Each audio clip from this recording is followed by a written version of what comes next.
videonya. Oke, sekarang kita masuk ke apa? STEMI ya. STEMI, tapi mungkin nggak lama ya, karena saya ada acara harus hadiri wisuda anak saya. Jadi mungkin kita nggak terlalu lama untuk ininya ya, apa namanya, belajarnya. Kita tunggu sebentar lagi teman-temannya ya, baru 5 menit.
Oke, saya buka slide-nya dulu ya.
Oke, baik. Kita mulai saja ya. Kita sekarang belajar tentang STEMI ya, STEMI dan NSTEMI. Tapi mungkin kita belajarnya STEMI dulu ya, minggu depan NSTEMI ya. Ya, ini udah terlihat ya. Saya ada koreksi sedikit, baru saya lihat ya. Suara saya terdengar nggak? Terdengar, Ibu. Dengar, Ibu. Oke. Nah, saya ada koreksi sedikit. Tadi baru saya lihat slide-nya ya. Jadi nanti kalian cek lagi ya. Ini maksudnya NSTEMI ya. Jadi STEMI dan NSTEMI gitu ya. STEMI dan non STEMI gitu ya. Bukan STEMI dan STEMI, salah N-nya kurang ya. Nanti kalian perbaiki aja. Judulnya doang yang salah ya. Oke, kita lihat STEMI. Kalau kita bicara STEMI ya, kira-kira penyakit apa sih yang kalian bayangkan di penyakit STEMI dan NSTEMI ini kira-kira apa? Ada yang tahu? Kebayang penyakit apa sih sebetulnya?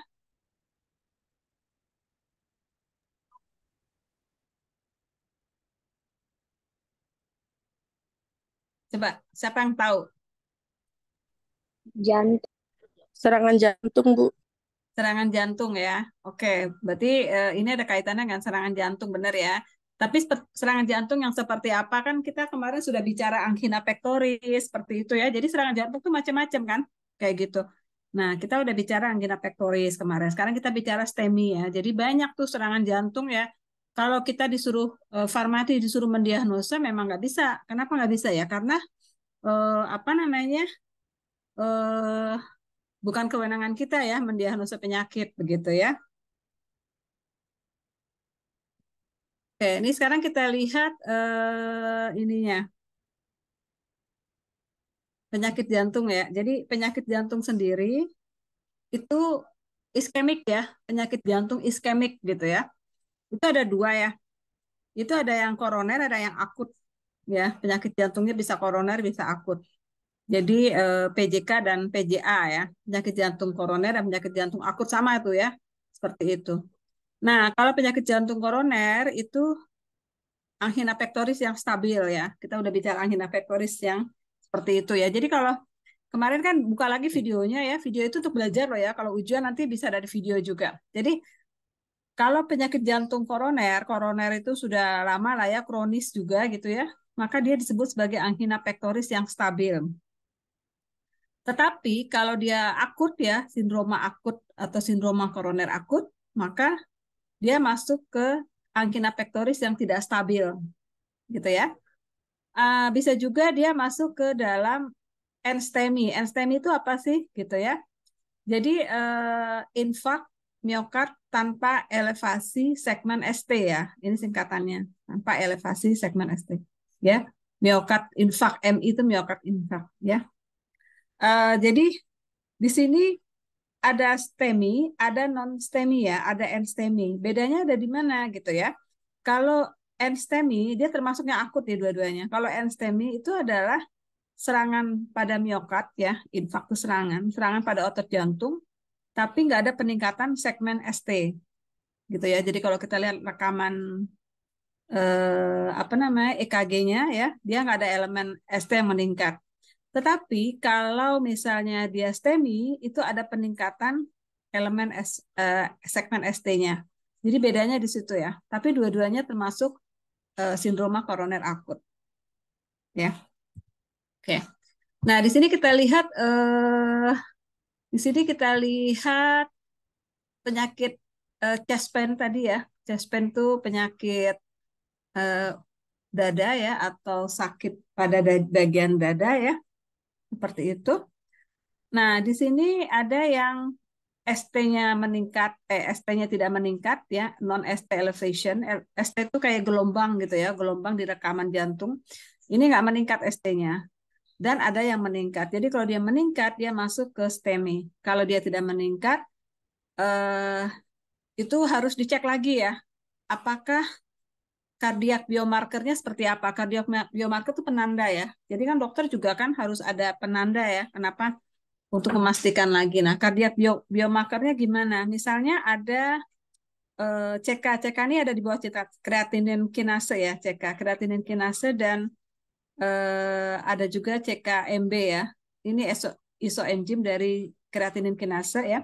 Jadi bagaimana dengan CKMB atau troponinnya? Kalau dia normal di markernya ya, seperti itu, maka dia termasuk USAP. USAP itu unstable angina pectoris. Jadi angina pectoris yang tidak stabil ya, gitu ya. Nah, tapi kalau dia tinggi dia termasuk NSTEMI. Jadi di sini nih bedanya ya. ya. Jadi di sini bedanya tuh kalian kalau ujian tahu ya. Jadi kalau dia angina pectoris tidak stabil, dia biomarkernya itu tidak mendeteksi adanya kenaikan CKMB tadi, normal. Tapi kalau ada kenaikan terjadinya CKMB, maka dia termasuk yang enstemi ya, seperti itu. Ya, ya kalau ada kenaikan atau tinggi enstemi. Tapi kalau misalnya ST-nya tidak meningkat ya, tidak ada perubahan. Tapi kalau ST-nya ada perubahan, nggak perlu dicek lagi CK kreatininnya, pasti STEMI gitu ya, kayak gitu. Itu perbedaannya ya. Gampang kok dipahami, silakan dibaca ya. Nah, jadi kalau kita lihat sindroma koroner akut ini sama saja ya. Ini cuma mengulang-ulang supaya kalian lebih gampang gitu ya. Jadi kalau angina biar marker jantung seperti apa ya. Kalau angina dengan perubahan EKG ST elevasi ditambah biomarker jantung, dia langsung pasti STEMI gitu ya. Jadi biomarker jantungnya udah nggak lagi sebenarnya nggak lagi diperlukan ya. Seperti itu pasti ada kenaikan pasti gitu ya. Maka dia jadi STEMI ya. Kalau ini masih ada kemungkinan biomarkernya tidak ada kenaikan, maka dia termasuk angina tidak stabil ya. Ini kan nggak ada biomarker ya, berarti angina tidak stabil. Tapi kalau biomarker positif ya, ada kenaikan ditambah ada perubahan EKG tapi bukan ST elevasi, maka dia masuk ke non STEMI. Ya. Nah, ini ya. Ini adalah sindroma ya, jadi ada macam-macam seperti itu. Nah, kita lihat apa itu STEMI ya. Jadi kalau kita lihat di sebelah mana ini? Kanan ya kalau saya ya. Kalau kita lihat di sebelah kanan, ini ada gelombang dari rekam jantung.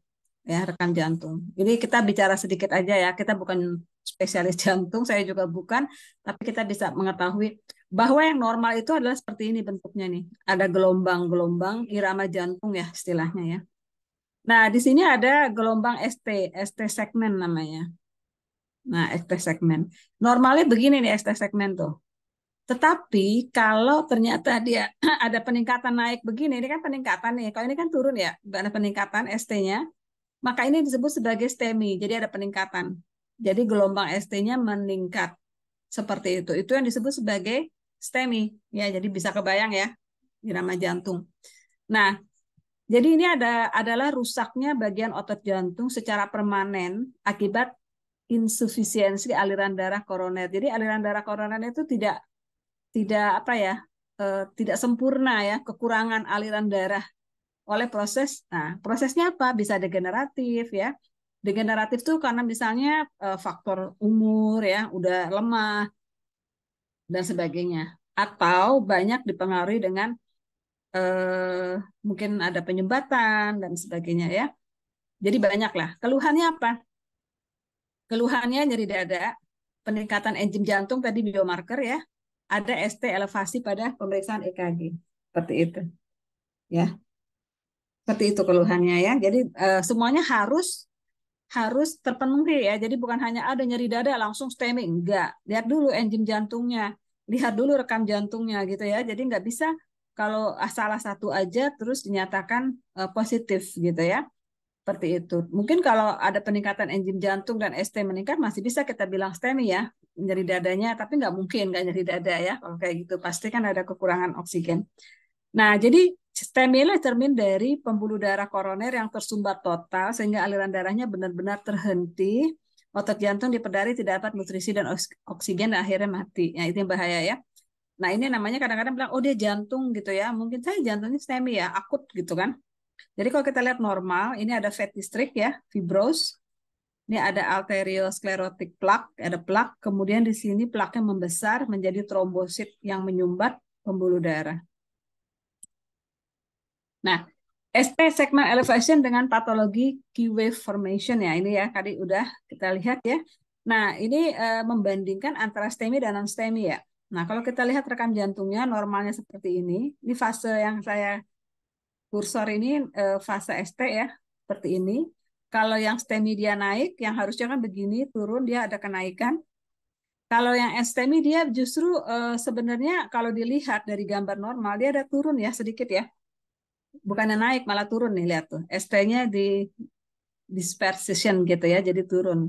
seperti itu ya, NSTEMI.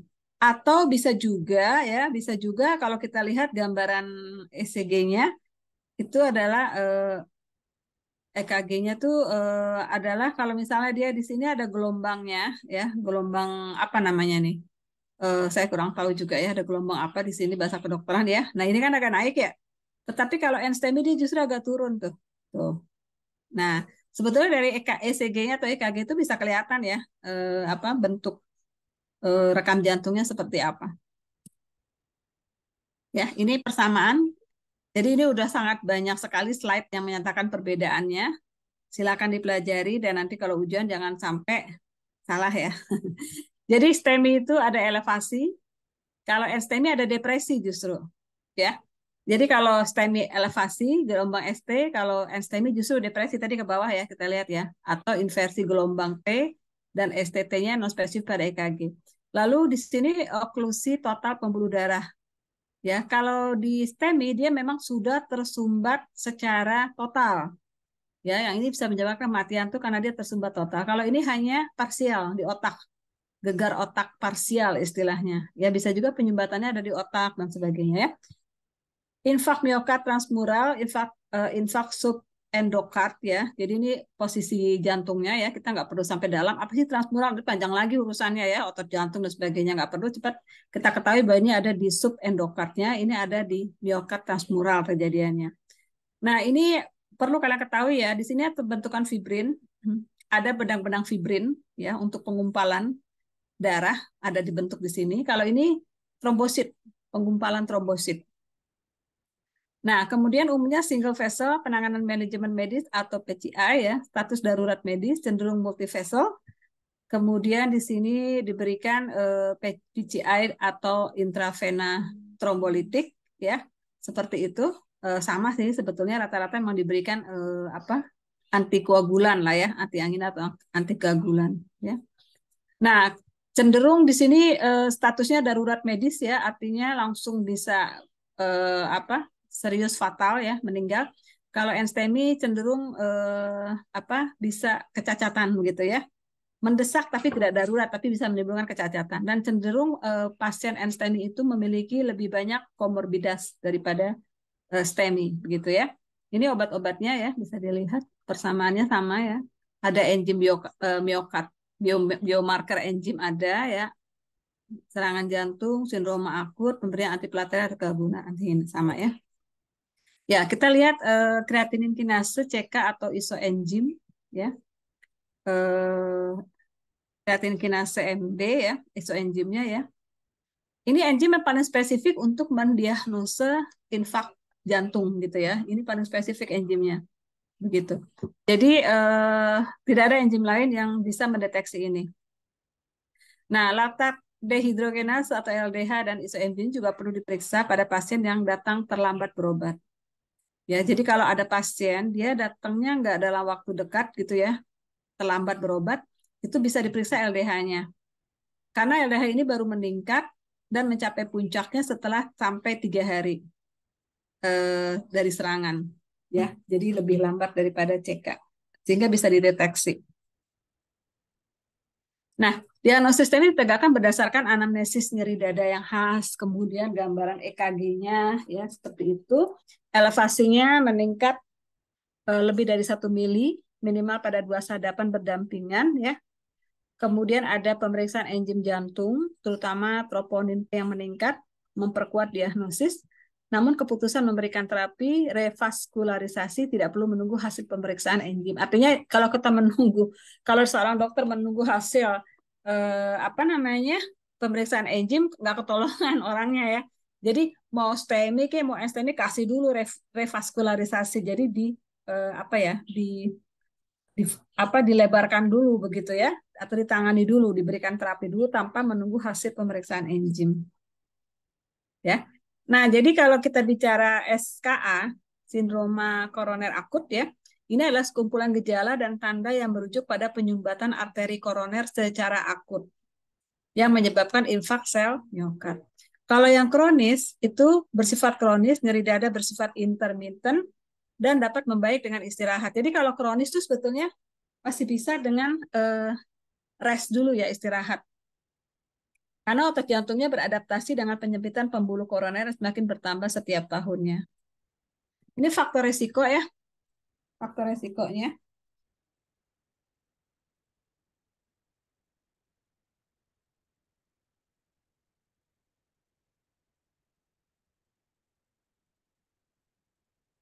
Ntar dulu ya.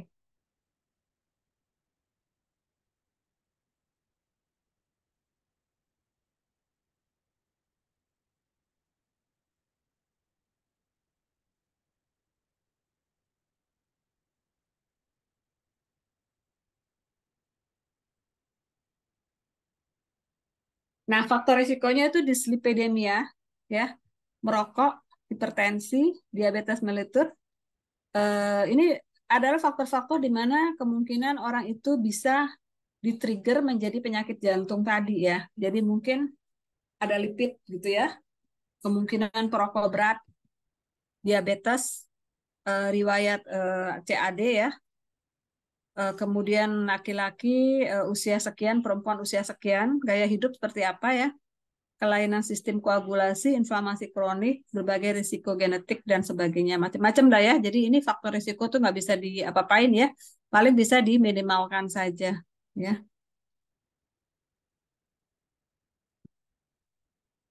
Nah, kalau kita mau melihat ini adalah proses arteriosklerosis dan trombosis akut ya, bagaimana terjadinya?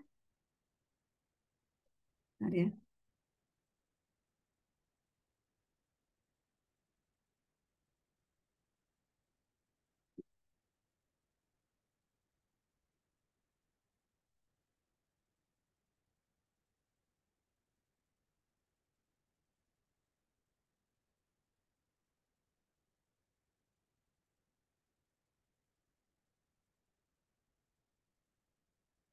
Oke.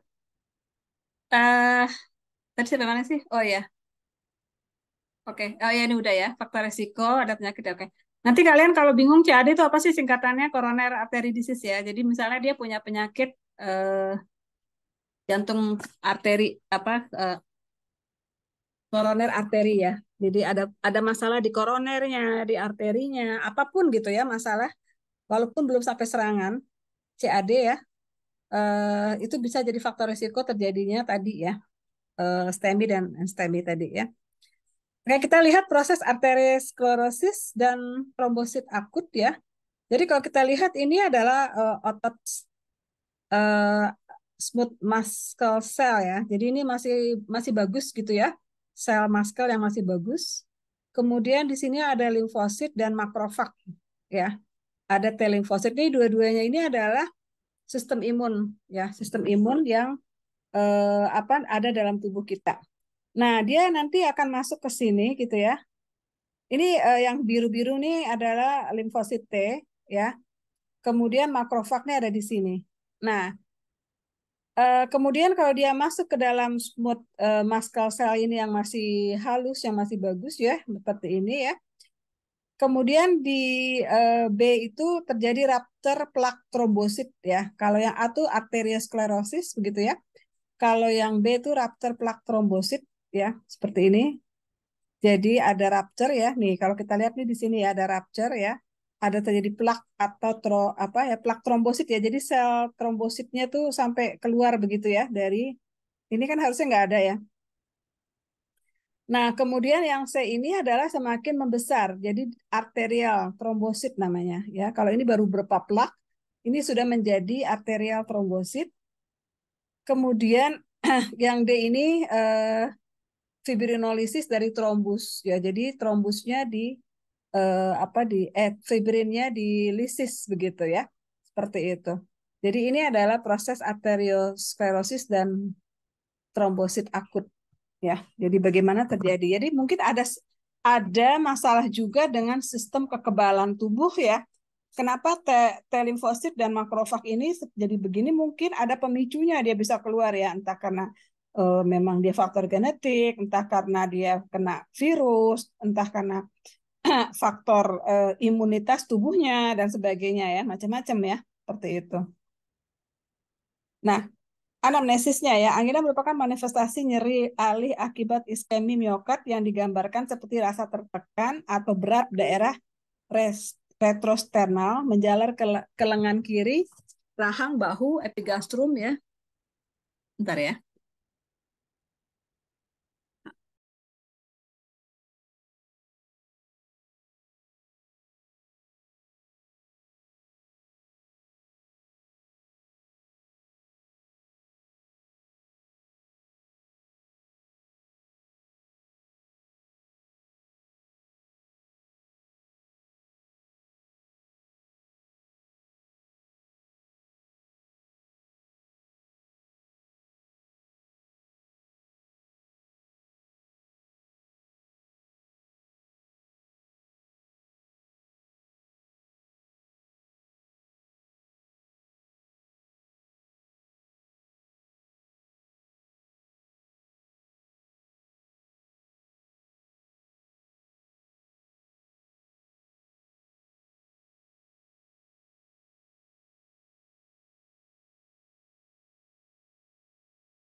Oke, kita lanjut ya. Sorry ada telepon. Ini angina merupakan manifestasi nyeri alih ya. Jadi ini rasanya pada di dada, lengan kiri, rahang dan sebagainya. Terus ada keringat dingin ya, mual, muntah, nyeri abdomen, sesak napas ya. Terus ada penyakit terdahulu ya seperti diabetes, darah tinggi, kolesterol meningkat dalam darah, stroke, penyumbatan pembuluh perifer dan sebagainya dan sebagainya ya. Ini ada riwayat-riwayatnya ya seperti itu. Kemudian pemeriksaan fisik, nah ini ya macam-macam gitu ya pemeriksaan fisiknya ya. Ini dokter lah ya ranahnya ya, tapi kita tahu. Nah ini biomarker jantungnya ya, mungkin bisa kita lihat ya. Biomarker jantungnya itu di sini ada macam-macam grafik ya. Ada yang kalian bisa lihat ya di sini yang warna kuning TK kreatinin kinase MB ya. Kemudian ada troponin 1 yang ini troponin T ya, troponin I ya, sorry I dan T ya. Kemudian ada mioglobulin, ini ada LD dan sebagainya gitu ya. Nah, ini kalian bisa lihat bahwa kapan dia menurun gitu ya. Jadi kalau kita lihat tadi kan CKMB itu yang kuning ya, itu pada ini hari ya, hari. Jadi pada hari pertama dia langsung kelihatan meningkat tinggi ya. Sampai kadarnya bisa sampai hampir 10 dosis apa kadarnya dalam darah ya. Seperti itu. Kemudian dia turun drastis tuh, jauh banget turunnya kan. Jadi kalau diperiksa pada hari kelima misalnya ya atau keempat dia udah gak kedetek lagi gitu ya. Nah, tapi yang masih bisa terdetek itu adalah yang biru dan ungu gitu ya. Troponin 1 dan troponin I dan T ya. Ini masih bisa terlihat karena dia masih bertahan lama tuh sampai hari kelima tuh masih tinggi ya. Jadi masih bisa kelihatan. Karena kadang-kadang orang setelah serangan nggak langsung ke rumah sakit ya. Kayak gitu ya. Jadi kalian bisa lihat pada pemeriksaan mana ketika ada orang itu sakit misalnya ya. Masih bisa dilihat apa. Jangan melihat pada CKMB pada hari ke 4 dan 5 karena udah sangat turun. Susah terdeteksi lagi. Ini onset namanya ya. Jadi onset setelah akut miokard infark ya, setelah serangan ini masih terlihat. Apalagi kalau mengambil LD ya, laktat dehidrogenase ya. Ini udah langsung turun tuh. Hari pertama tinggi langsung begitu dia turun tek. Nah, dia stabil gitu ya di sini. Seperti itu. Oke, penata laksanaan tirah baring ya, oksigen, kasih loading dose aspirin. Jadi aspirinnya di loading ya, bukan aspirin yang biasa 80 enggak 100 tapi langsung 160 dikunyah. Kemudian di maintenance 100 mg per hari. Menghambat reseptor ADP ya, clopidogrel loading dose juga ya, clopidogrel kan 75 ya. Loading dose 300 mili ya. Lalu ticarglerol 180 baru di maintenance per hari. Ini kalian harus tahu ya kalau ujian karena nanti bisa saja saya tanyakan. Jadi semua di loading ya kalau sudah masalah seperti itu ya. Nitrogliserin sublingual ya diberikan 3 kali berturut-turut, jedanya 5 menit. Tekanan darah sistolnya lebih dari 100 mg milimeter Hg. ISDN nitrogliserin isosorbit 5 mononitrat oral ya. Kemudian morfin sulfat 1-5 mg IV diulang 10-30 menit bila respon terhadap nitrogliserin sublingual kurang baik. Kemudian antikoagulan fondaparinux, enoxaparin, unfractionated heparin di loading, semua di loading begitu ya. Ini obat-obat antikoagulan perlu dikasih ya karena ada penyumbatan.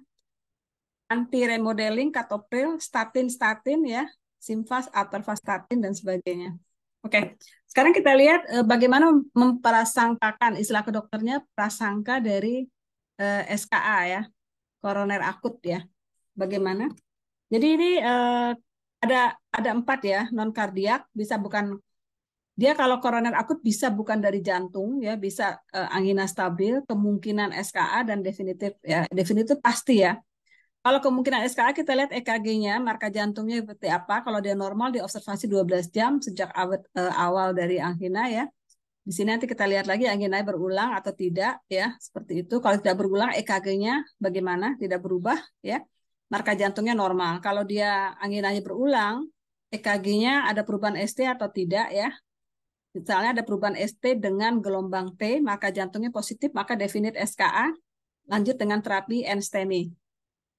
Nah, ketika angina tidak berulang, EKG tidak berubah, ya seperti ini, lihat negatif dan positifnya.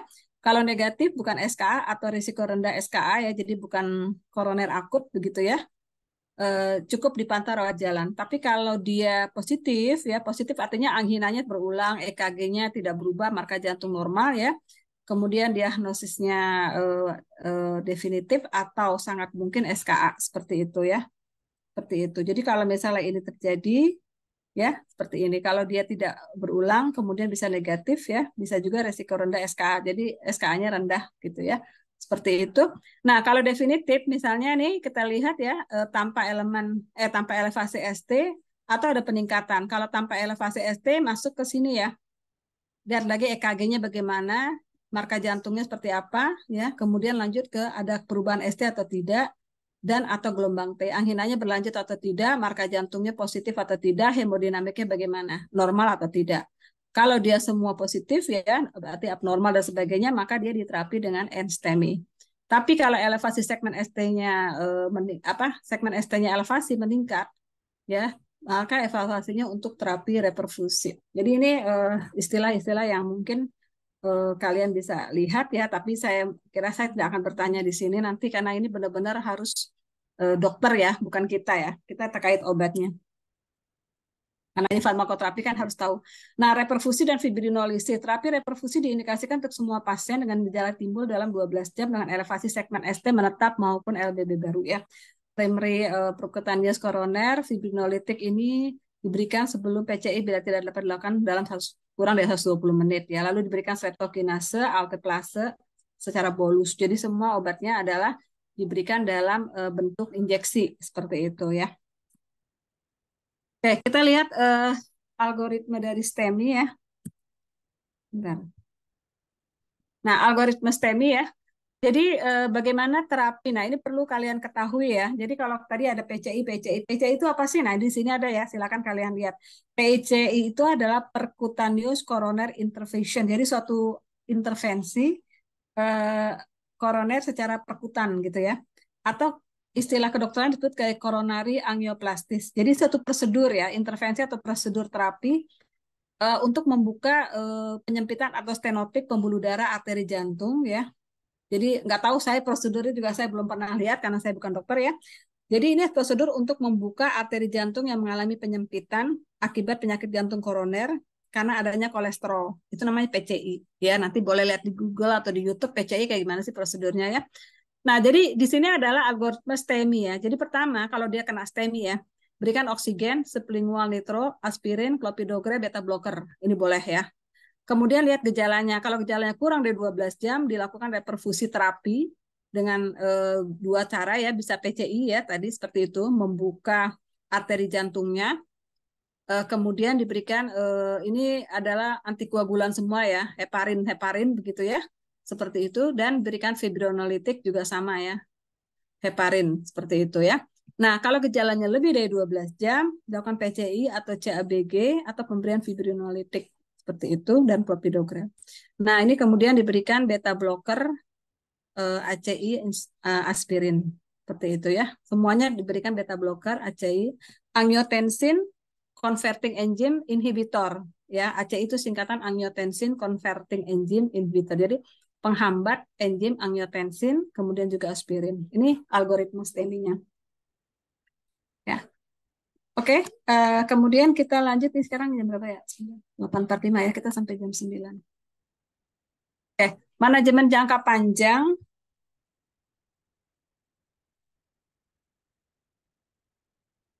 Ini tadi kan STEMI ya. Oke, STEMI. Sekarang kita lihat algoritma and STEMI ya. Agak beda ya. Kalau tadi algoritma dari STEMI, sekarang algoritma and STEMI. Algoritma and STEMI itu apa? Sama ya, diberikan oksigen pertama kali ya, sublingual, aspirin, morfin, antikoagulan, clopidogrel, beta blocker. Nah, ini juga lihat ya, PCI kurang dari 12 jam pada pasien berisiko tinggi. Kalau lebih dari 12 jam, PCI-nya ditunda. Kemudian ini kalau tidak dilakukan PCI pada pasien berisiko rendah. Mungkin ini masalahnya keamanan pasien ya, takutnya malah bermasalah kalau dikasih PCI gitu ya, kalau risikonya rendah. Nah, kemudian di sini diberikan obat sama ya, kayak semacam antikoagulan, heparin gitu ya. Lalu di sini beta blocker, dilanjutkan dengan beta blocker atau AC. Kemudian dilanjutkan pemberian apsiximak 12 jam dan eptofibatid 24 jam nitrogliserin antikoagulan. Ya, NTG itu nitrogliserin ya. Kemudian kalau dia lebih dari 12 jam dikasih beta blocker, statin, ACI, penderita berisiko sedang itu bisa diberikan eftifibatid ya dan tirovibam ya namanya susah ya sebelum dan sesaat PCI, NTG, antikoagulan. Kalau misalnya tidak lakukan PCI, pasien diberikan beta blocker, statin, ACI, nitrogliserin, antikoagulan gitu ya. Nah, di sini pasien bisa masuk ke obat-obat ini yang panahnya ke sini ya. Atau diberikan beta blocker. Kemudian ada faktor stres dan penghambat 2B dan 3A dan clopidogrel. Manajemen jangka panjangnya mengendalikan faktor risiko hipertensi, diabetes, merokok, aspirin dosis rendah, penghambat ADP kombinasi aspirin 12 bulan, profil lipid puasa dikontrol, ACI untuk mencegah remodeling dan antagonis aldosteron. Komplikasi apa yang terjadi? Gagal jantung, shock kardiogenik, edem paru ya. Ini bisa saja terjadi pada pasien yang mengalami tadi risiko enstemi tadi. Ya, ini kita masuk ke enstemi sekarang ya. Jadi ini bisa saja terjadi ada rupture kardiak, rupture septum dan sebagainya. Terapi infak miokard akut ya. Terapi oksigen mengatasi hipoksia pada pasien infak IMA itu infak miokard akut diberikan paling sedikit 6 jam dengan menggunakan masker atau kanula nasal ya sampai diperoleh keadaan arterial saturation lebih dari 90%. Jadi biasanya dia hipoksia ya, kekurangan oksigen, saturasi diperbaiki ya, mudah-mudahan masih bisa ketolong sampai lebih dari 90%. Ya, seperti itu. Karena biasanya pada pasien IMA yang 26 itu ya mengalami edem pulmonal, pemberian oksigen sangat diperlukan karena hipoksia yang diderita dapat lebih parah lagi ya, seperti itu. Oke, berikutnya terapi vasodilator nitrat ya. Nah, ini memperlebar. Jadi kalian harus paham ya, pemberian nitrat ini adalah vasodilatasi ya, memperlebar pembuluh darah ya di sel-sel pembuluh. Jadi terbentuknya ini mekanisme kerjanya berdasarkan terbentuknya suatu nitrogen oksida dari nitrat di sel pembuluh. Nah, NO2 ini bekerja merelaksasi sel otot sehingga pembuluh darah terutama vena ya melebar dengan langsung. Jadi fungsi dari nitrogen oksida ini adalah mendilatasi vena. Nah, akibatnya tekanan darah turun dengan pesat dan aliran darah vena kembali ke jantung berkurang. Nah, penggunaan oksigen jantung menurun dan bebannya dikurangi. Arteri koroner juga diperlebar, tetapi tanpa efek langsung terhadap miokard. Jadi nitrat mendorong pelepasan oksida nitrat dari endotelium yang mengakibatkan vena dan arteri melebar pada dosis yang lebih tinggi. Dilatasi vena menyebabkan menurunnya preload ya dan kebutuhan oksigen miokard. Di sini vasodilatasi arteri dapat menurunkan tekanan darah ya karena memang orang-orang seperti ini kan tensi lagi naik ya. Sehingga kebutuhan akan oksigen dikurangi. Seperti itu ya. Nah, ini adalah mekanisme kerja dari Dipiro ya. Ini artinya nanti kalau kalian mau presentasi harus seperti ini ya. Kalau dari ini setiap apa yang kalian kutip harus ada referensinya dari mana. Gitu ya. Nah, ini terapi golongan vasodilator nitrat ya. Kalau kita lihat ya, nitrogliserin atau NTG tadi ya, intravena, dosis sekian, onsetnya 1 menit, cepat sekali. Makanya sering digunakan untuk orang-orang yang sudah serangan. Gliseril nitrat, ini 3 menit, onsetnya juga lumayan cepat secara sublingual ya, secara patch, tapi jangan transdermal. Kalau transdermal itu 2 jam lama ya, 1-2 jam. Isosorbit dinitrat ini juga 1 menit ya, cepat sekali kalau intravena. Sublingual juga masih lumayan ya, 3-4 menit. Isosorbit mononitrat itu hampir 1 jam ya. Jadi ambil yang dinitrat. Kenapa nggak mononitrat? Karena biasanya kalau mononitrat dia lebih lama ya, 0,5-1 jam. Apalagi kalau diberikan secara oral. Gitu. Terapi antitrombolitik merupakan zat yang digunakan untuk terapi prevensi trombosis ya berdasarkan mekanisme kerjanya dibagi menjadi 3 yaitu antiagregat, antikoagulan dan fibrinolitik. Seperti itu ya. Ini terapi antikoagulannya. Kalian bisa lihat ini singkatan dari UFH yang tadi